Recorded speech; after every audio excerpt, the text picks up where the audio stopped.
الحمد لله عليا كبيرا سميعا بصيرا، والصلاة والسلام على نبيه ورسوله أولا وآخرا، ظاهرا وباطنا حامدا ومحمدا بشيرا ونذيرا. أما بعد فأعوذ بالله من الشيطان الرجيم. بسم الله الرحمن الرحيم.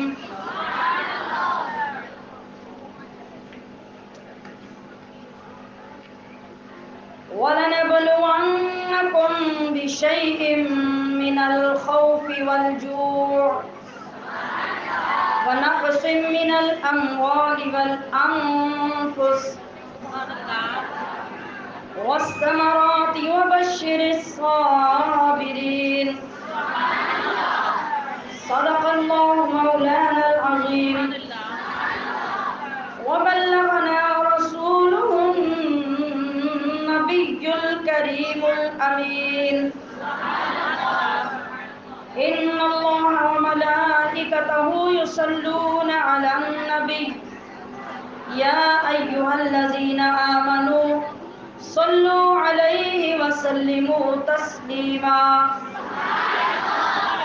آج میں آغاز میں جو نذران عقیدت بارگاہ حسینیت میں پیش کرنے جا رہی ہوں، ہمارے بہت ہی ایک عزیزم ابرار کاشمیری نے اپنا نذران عقیدت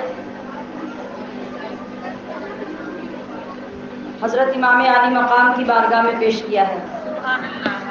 توجہ سے سنیے کہ اللہ رب العزت ہر ایک کو الگ توفیق عطا فرماتا ہے. اللہ کی توفیقات کے بے شمار رنگ ہیں اور ہر ایک کو اس کی محبت کے مطابق وہ رنگ عطا کرتا ہے، جس کے بدلے میں اللہ رب العزت اس بندے سے محبت کا نذرانہ وصول فرما لیتا ہے. تو انہوں نے جو اپنے الفاظ بارگاہ حسینیت میں پیش کیے، ہم ان کی امانت آپ کی بارگاہ اقدس میں پیش کرتے ہیں اور اپنی محبتیں بھی اس کے صدقے میں پیش کرتے ہیں. کہ ہوئی آنکھ پھر ماہ کربلا میں اشک بار، ہوئی آنکھ پھر ماہ کربلا میں اشک بار، یادوں میں آ گئی جو شہادت حسین کی. ہوئی آنکھ پھر ماہ کربلا میں اشک بار، یادوں میں آ گئی جو شہادت حسین کی. سلام یادوں میں آ گئی جو شہادت حسین کی. جس دل میں بس رہی ہے محبت پنجتن، اس کو ہی مل سکے گی بس جنت حسین کی. یزید تیرا دور فقط 2 گھڑی کا تھا، یزید تیرا دور فقط 2 گھڑی کا تھا، اور ہر دل پہ سلطنت ہے ابد تک حسین کی.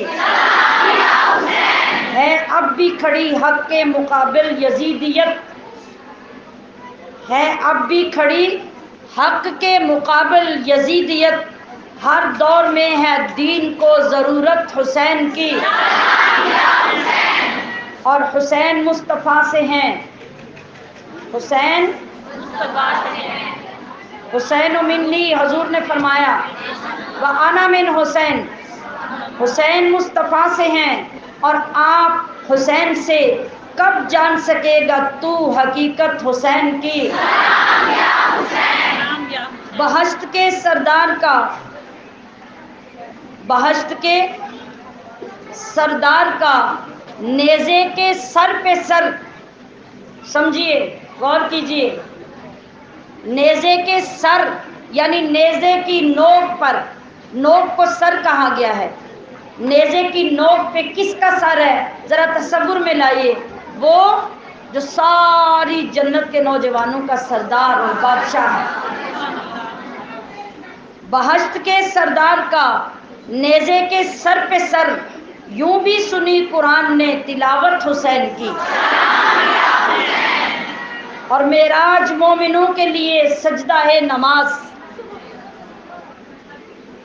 معراج مومنوں کے لیے، پہلے تو نماز مومن کی معراج ہے نا، اور پھر نماز کے اندر معراج کیا ہے؟ نماز کے اندر معراج نماز کا سجدہ ہے۔ تو معراج مومنوں کے لیے سجدہ ہے نماز، اور سجدوں کی معراج عبادت حسین کی۔ مٹی میں خاک ہو گیا ملعون تیرا نام،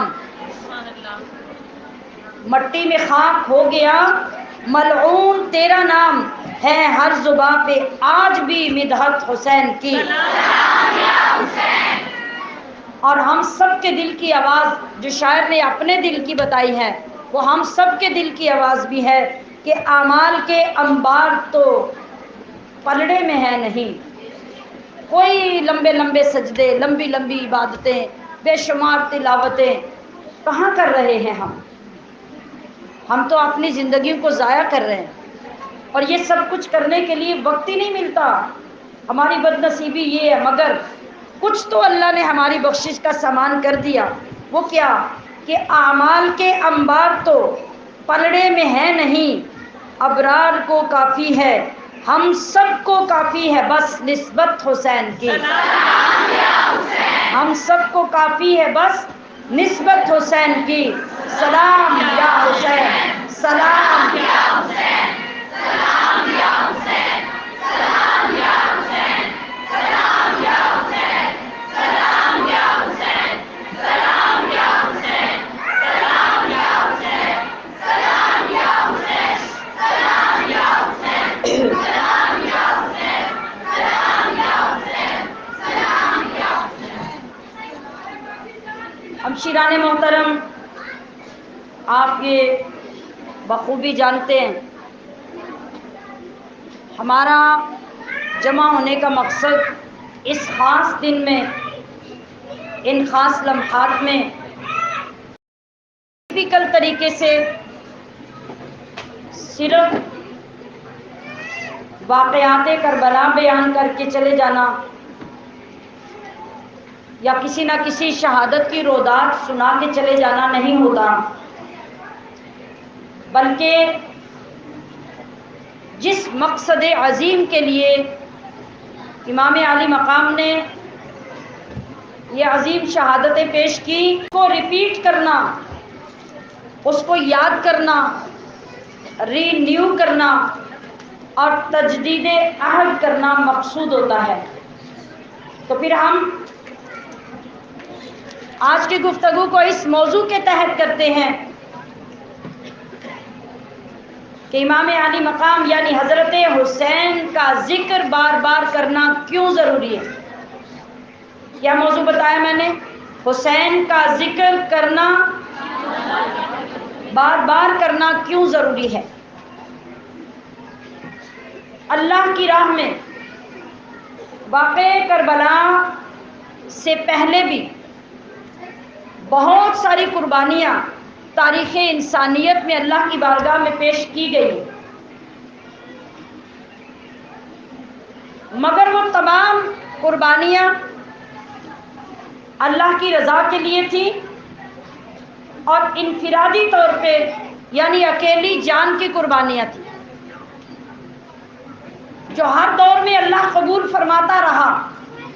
اللہ کی راہ میں قربان ہونے والے نبی بھی اور مقربین بھی، نبیوں کی امتوں میں اللہ کے ولی بھی آتے رہے اور اپنے اپنے حصے کی قربانیاں پیش کرتے رہے۔ کیا وہ چھوٹی قربانی تھی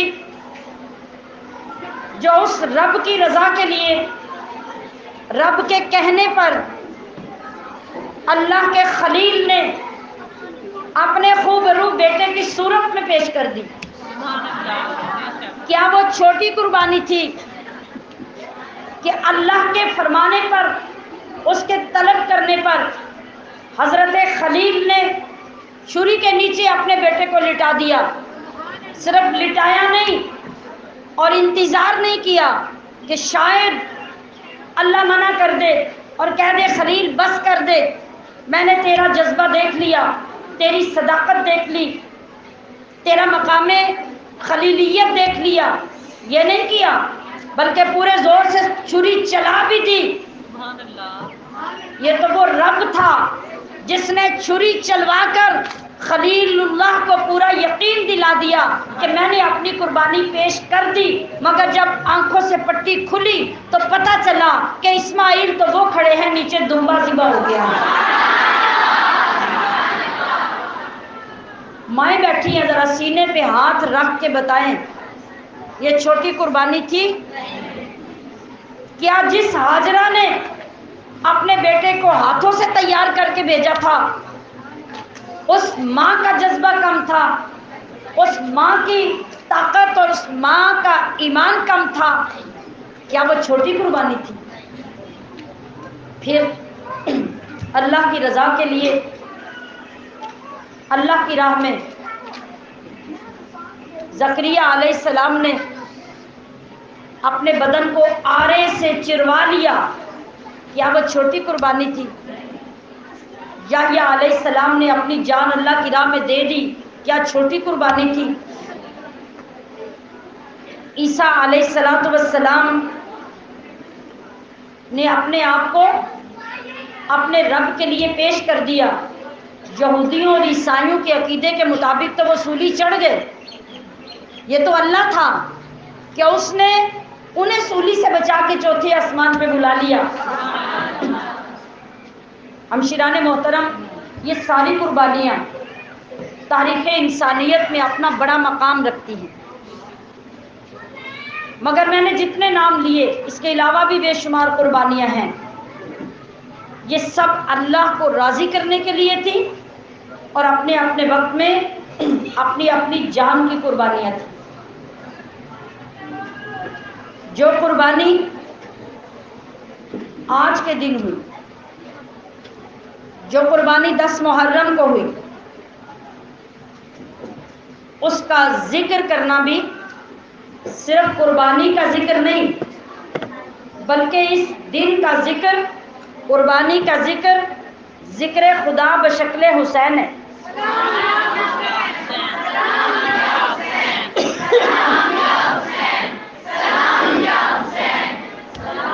اور ذکر مصطفیٰ بشکل حسین ہے. یہ صرف ایک قربانی کا ذکر نہیں، میں نے کیا کہا؟ ذکر خدا بشکل حسین اور ذکر مصطفیٰ بشکل حسین ہے. آج یوم حسین ہے. 10 محرم تو اس سے پہلے بھی آتا تھا. 10 محرم کی عظمت تو پہلے بھی تھی، اس کی فضیلت تو شروع سے بیان ہوتی چلی آئی تھی. مگر اب کربلا کے مارکے کے بعد 10 محرم صرف یوم حسین کے نام سے پہچانے جانے لگا. باقی ساری پہچانیں، باقی ساری فضیلتیں ختم ہو گئی. وجہ کیا تھی؟ وجہ یہ تھی کہ سیدنا امام علی مقام نے جو قربانی پیش کی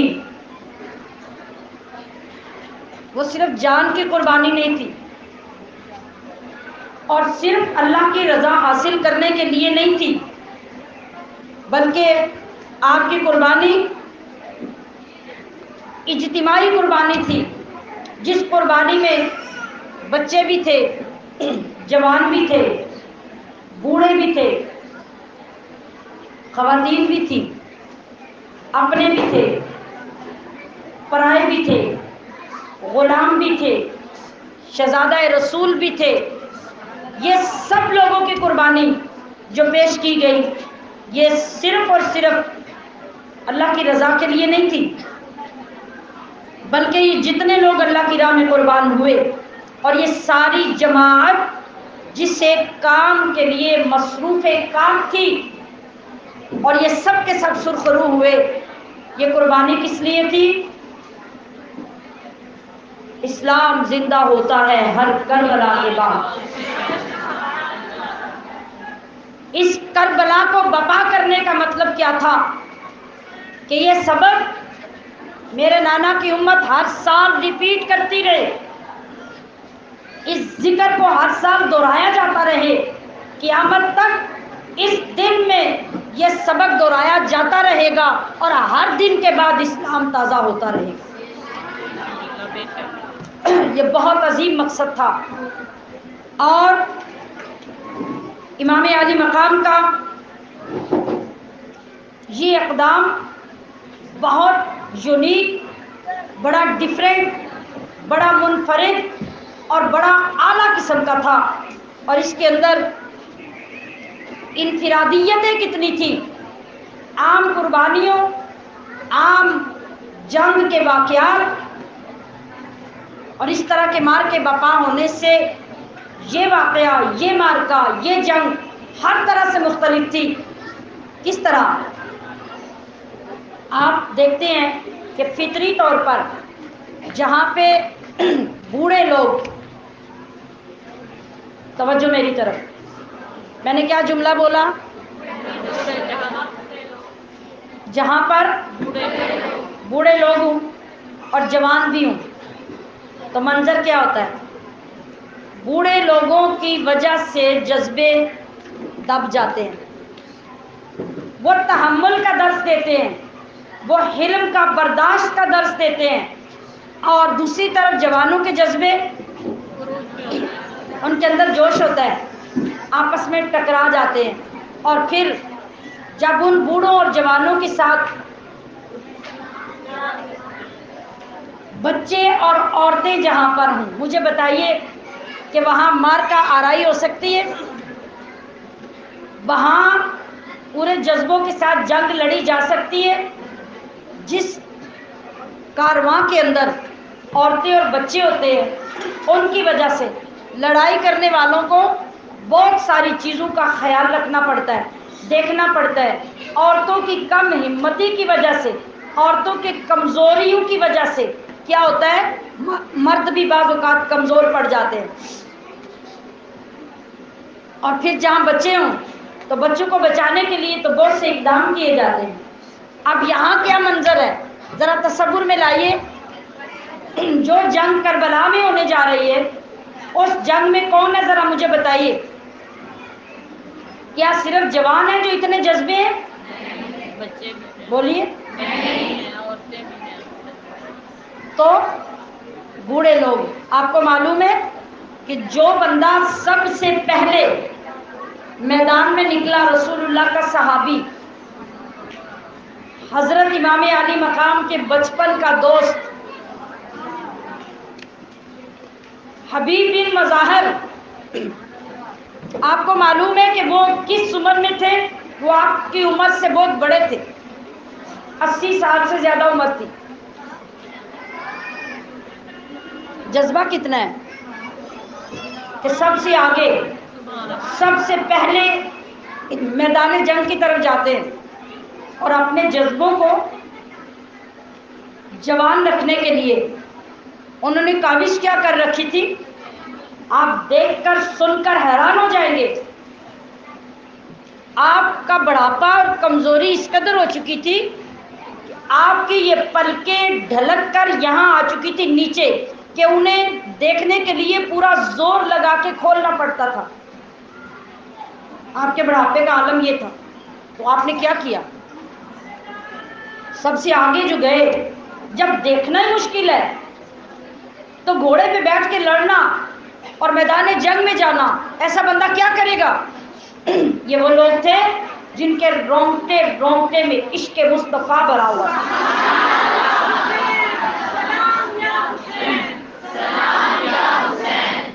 انہوں نے اپنی بچپن کی محبتوں کا حق کس طرح ادا کیا؟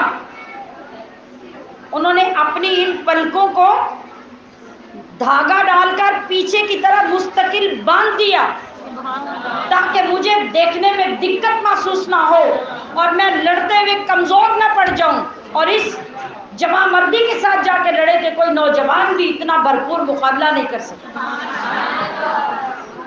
سوچئے، جس سپہ سالار کے ساتھ، جس رہنما کے ساتھ اس قدر جانیں قربان کرنے والے جان نثار لوگ ہوں، وہاں اس جنگ کا عالم اور اس مقابلے کا عالم کیا ہوگا۔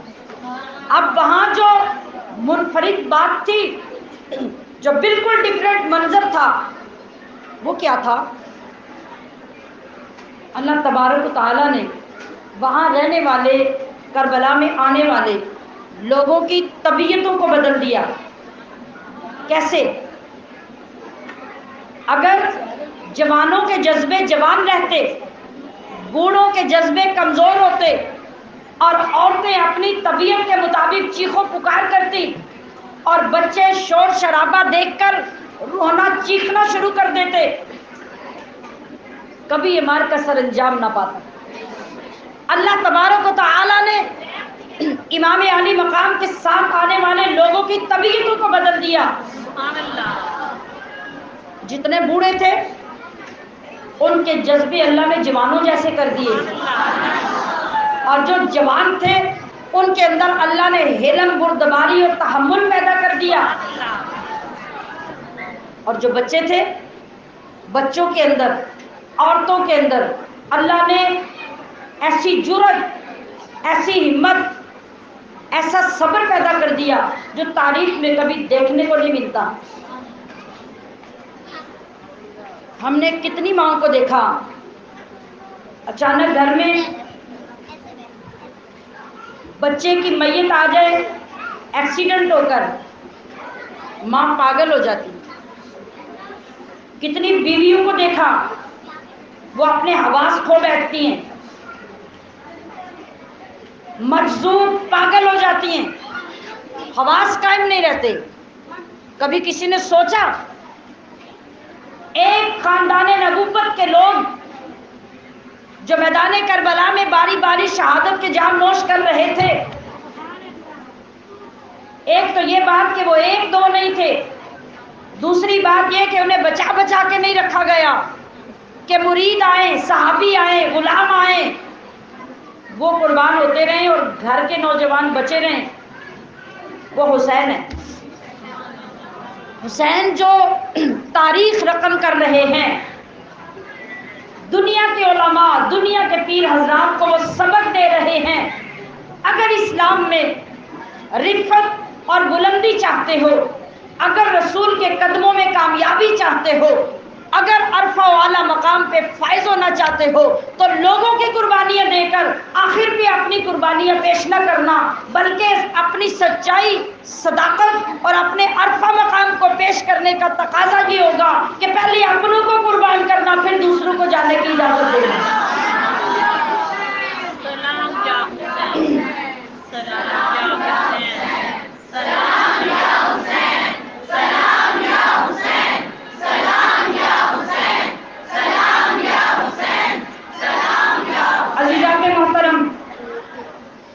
آپ ذرا دیکھیے، میں نے پیچھے عرض کیا، اگر اللہ تبارک و تعالیٰ ان طبیعتوں کو تبدیل نہ کر دیتا تو میں نے آپ کو حبیب بن مظاہر کی بات بتائی، کتنا بڑھاپا، کتنی کمزوری، کتنا لاغر پن ہے، جمع مردی کتنی، جذبہ کتنے، وہ نوجوانوں کو نہیں دیکھ رہے، ان کو سبق نہیں دے رہے کہ تم آگے بڑھو، بلکہ وہ خود سب سے آگے نکل کر اپنے محبوب و محسن پہ جان قربان کر رہے ہیں۔ اور نوجوانوں کے اندر اتنا تحمل، اتنی بردباری اللہ نے پیدا کر دی کہ وہ سب کو باری باری اپنے ہاتھوں سے تیار کر کے بھیج رہے ہیں، سب جا کے باری باری قربان ہو رہے ہیں، کوئی مشتعل نہیں ہو رہا، اور کوئی اپنے رولز ریگولیشن کو چھوڑ کر ایک دم جا کے دشمن کے مقابلے میں کھڑا نہیں ہو رہا، بلکہ اپنی اپنی باری کا تحمل سے، عزت سے انتظار کر رہے ہیں، اور جوں امام علی مقام سے اجازت ملتی ہے تو اپنی اپنی باری پہ جا کے اپنی جمع مردی کے جوہر دکھاتے ہیں۔ اب دیکھیے، اگر امام حسین یہ سب کچھ نہیں کرتے، حسین تو پھر بھی حسین ہے، وہ نبی کے کندھوں کے شاہ سوار تو پھر بھی ہے، وہ نوجوانان جنت کے سردار تو پھر بھی ہیں، وہ سیدہ زہرا کی آنکھوں کا نور تو تب بھی ہے، وہ پیکر علی المرتضیٰ تو تب بھی ہیں، وہ حسین حسینی ہیں، ان کا مقام پہلے بھی کم نہیں ہے۔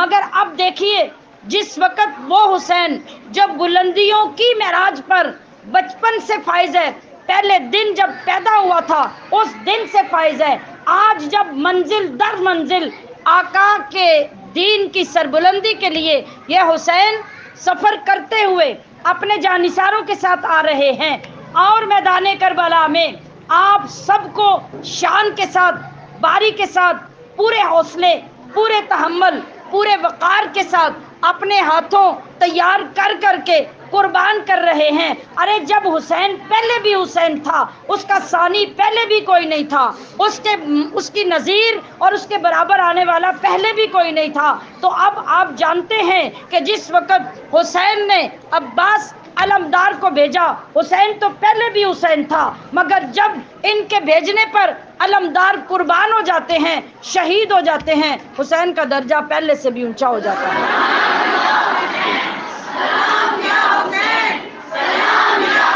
حسین اس کے بعد اپنے بھتیجے قاسم، شبیہ مصطفیٰ رسول اللہ صلی اللہ علیہ وسلم کے ہم شکل شہزادے کو اللہ کی بارگاہ میں پیش کرنے لگتے ہیں۔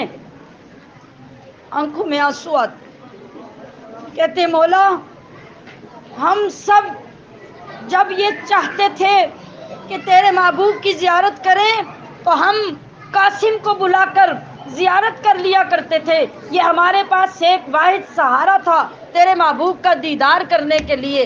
مولا اب میں اس سہارے کو تیری بارگاہ میں بھیج رہا ہوں، اسے قبول کر کے تو راضی ہو جا۔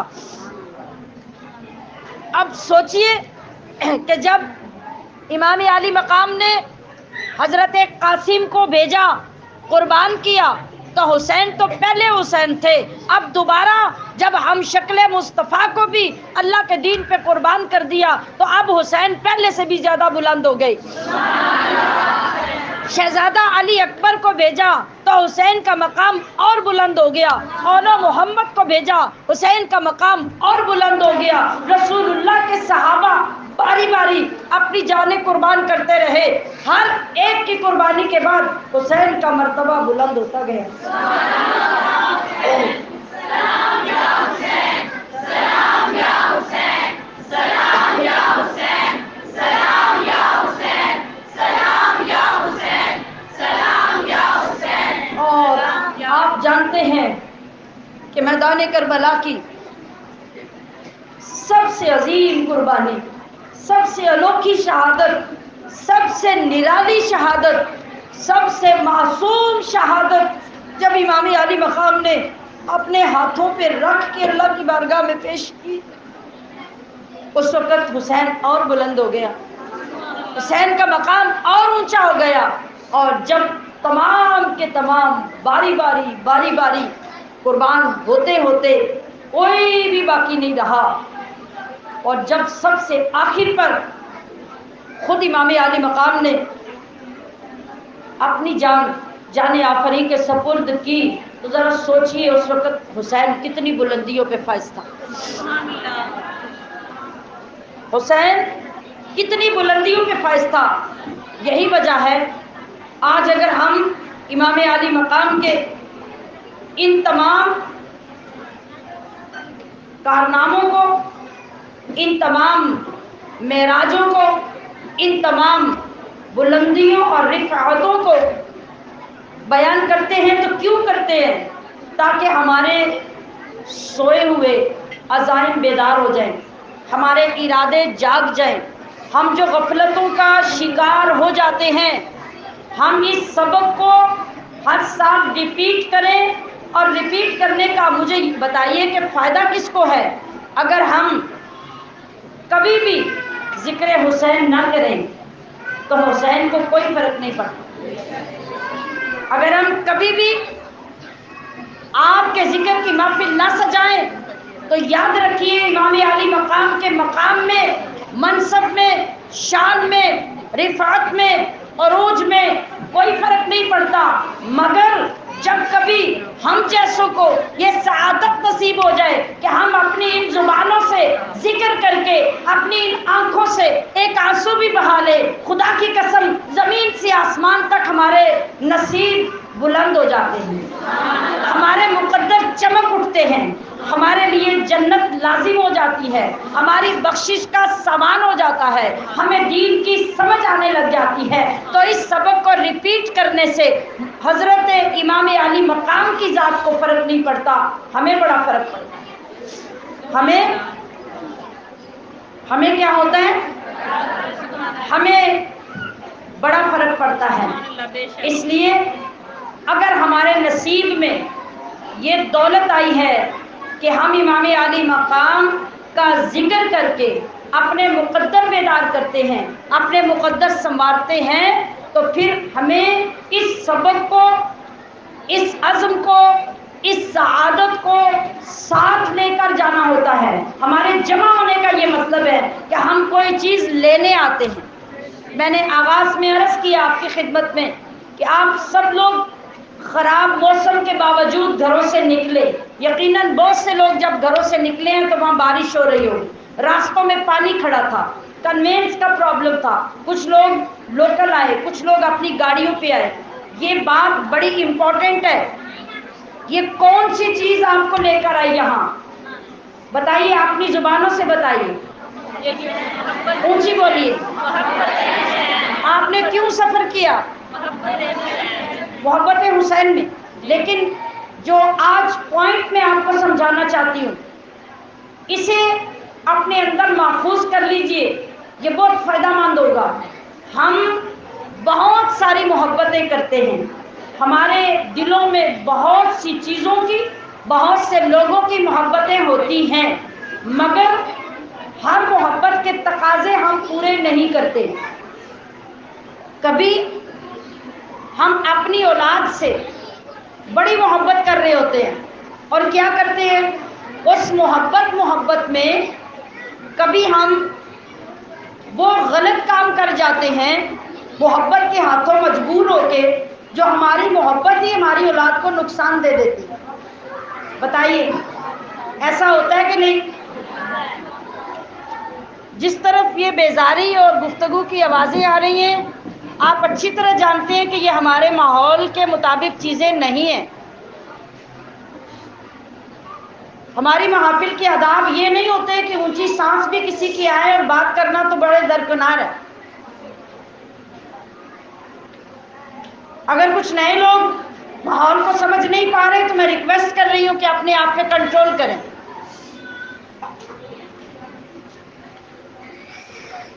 یہی بات میں آپ کو سمجھانا چاہ رہی ہوں کہ کبھی محبت کا دعویٰ ہم خود سچا ثابت نہیں کر سکتے،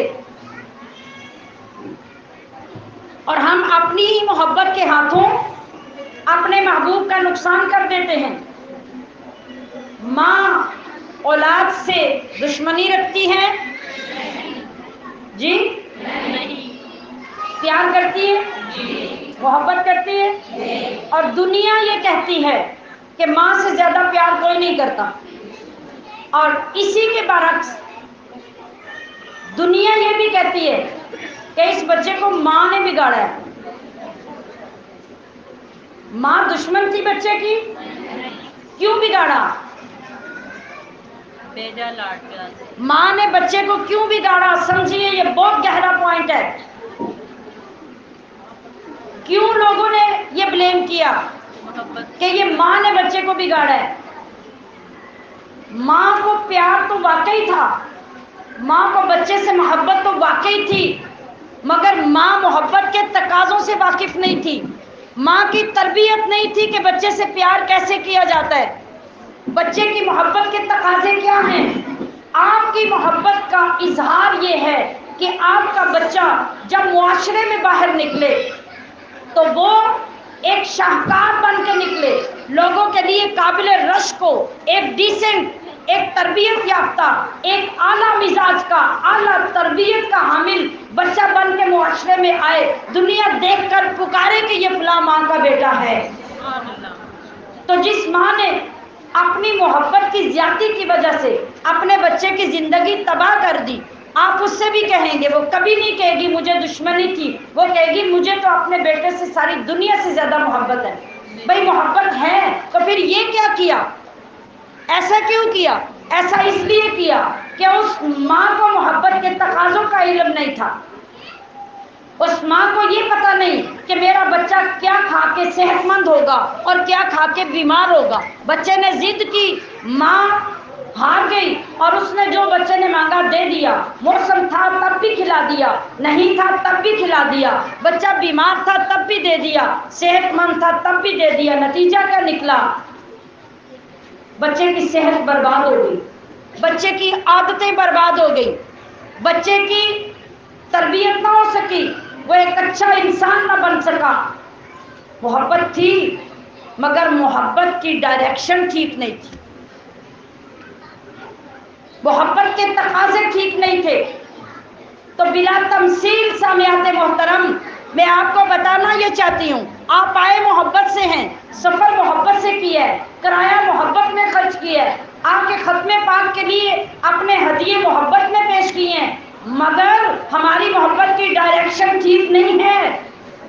ہمارا 10 محرم کو جمع ہونا اپنی ڈائریکشن ٹھیک کرنے کے لیے ہے، اس محبت کے تقاضوں کو سیکھنے کے لیے ہے۔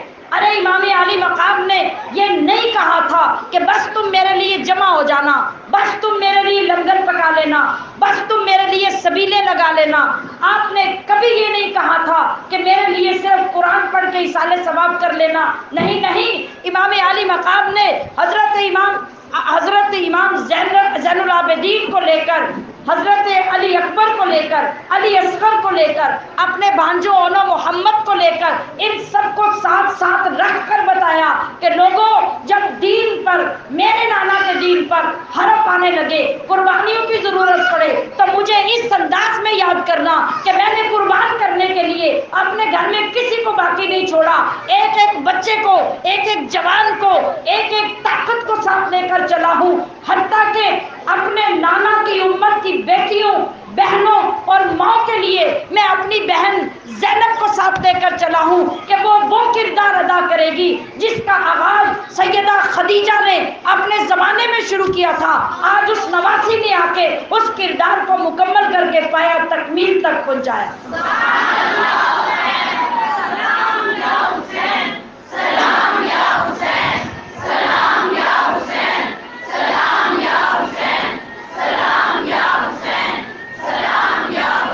تو عزیزات محتشم، ہمیں ذکر حسین کو، آپ کے اس عظیم کارنامے کو، ان بے مثال قربانیوں کو دہرانے سے کیا فائدہ ہونا چاہیے، اور ہمیں اس مشکل دن میں سفر کر کے جمع ہونے کا کیا فائدہ ہونا چاہیے کہ جس مقصد کے لیے امام عالی مقام نے وہ جنگ لڑی، جو اپنے نانا کی امت کو سکھایا، اس کو سمجھیں۔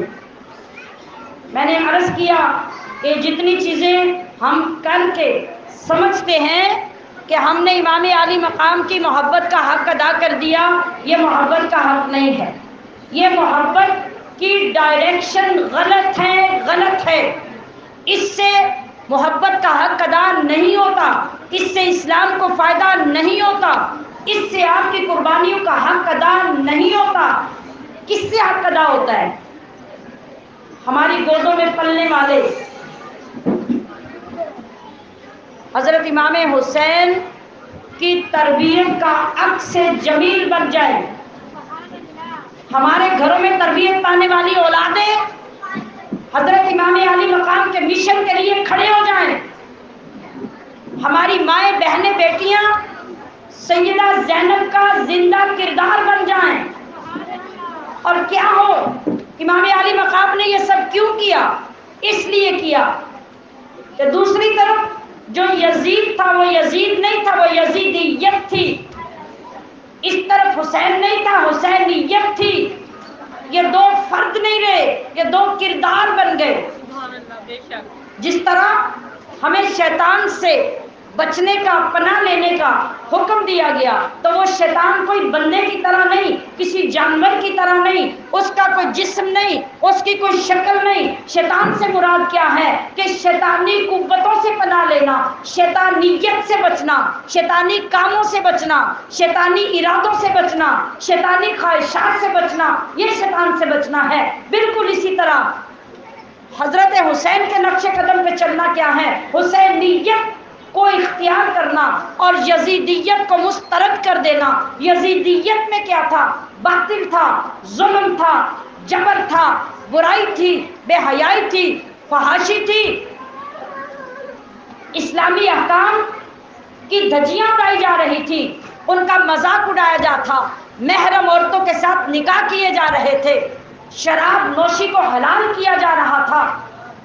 جن چیزوں کو قرآن نے حرام کہا تھا ان کو حلال کرنے کے لیے یزید تخت پہ آیا تھا۔ اب حسینیت کا کردار کیا تھا کہ ان سب کو کلا کما کر دیا جائے، ان کو ختم کر دیا جائے اور ان کے سامنے سیسا پلائی دیوار کی طرح کھڑے ہو جاؤ۔ کس مومن کی طرح جس کے لیے مصطفیٰ نے فرمایا کہ جب تم برائی کو دیکھو تو تمہارا پہلا کردار اور ایمان کا پہلا درجہ یہ ہے کہ اسے ہاتھ کی طاقت سے روکو، اسے ہاتھ کی طاقت سے روکو۔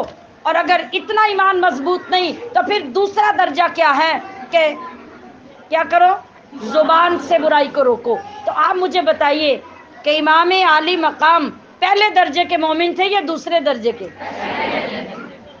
پہلے درجے کے۔ جب پہلے درجے کے تھے تو آپ کے شایان شان یہی نہیں تھا کہ آپ جا کے ہاتھ کی طاقت سے برائی کو روکتے، ہاتھ کی طاقت سے یزید کو روکتے، ہاتھ کی طاقت سے یزیدیت کے آگے دیوار بن جاتے؟ آپ نے اپنی ذمہ داری پوری کر دی۔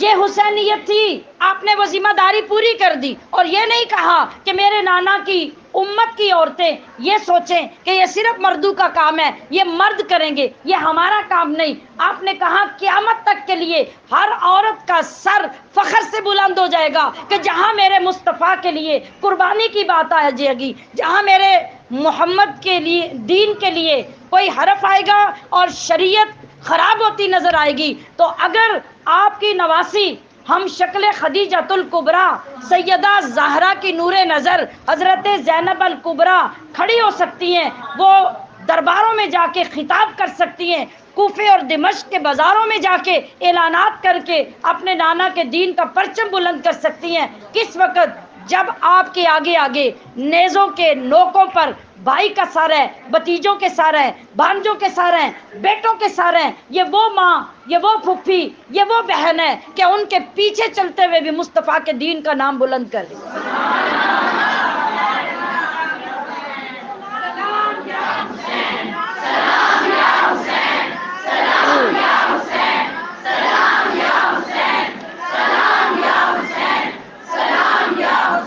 تو عزیزات گرامی قدر، آپ کے آنے کا مقصد، آپ کے یہاں بیٹھنے کا مقصد، آپ کا وقت اور کرایہ خرچ کرنے کا مقصد تب پورا ہوتا ہے اپنے اندر کی یزیدیت، شیطانیت، خباثت، برائی، بددینیت یہ سب نکال کر 10 محرم کو پاک ہو کے اٹھ کر جائیں تو آپ کی محبت حسین کا پہلا قدم اٹھے گا۔ اور یہ عزم کر کے، یہ سوچ کر، یہ ارادہ کر کے اٹھے کہ آج ہم نے سال کے بعد دوبارہ جس سبق کو ریپیٹ کیا ہے، اس کو از سر نو یاد کیا ہے، ہم نے اگلے سال تک اس کو یاد کرتے رہنا ہے، اس پہ عمل کرتے رہنا ہے، اور جو سبق 10 محرم کو امام علی مقام نے اپنے نانا جان کی امت کو پڑھایا، اس کو سب سے زیادہ ہم نے یاد کرنا ہے۔ اس کی یاد کرنے کی ایک صورت یہ بھی ہوگی کہ ہم اپنے دائیں بائیں، آگے پیچھے، اپنے علاقوں میں، اپنے شہروں میں، اپنے ضلعوں میں، اپنی تحصیلوں میں، اپنے ملک میں یہ پہچانیں کہ یزید کہاں کھڑا ہے۔ میں نے کہا کہ یزید یزید نہیں رہا، یہ یزیدیت بن گئی ہے۔ آج جو لوگ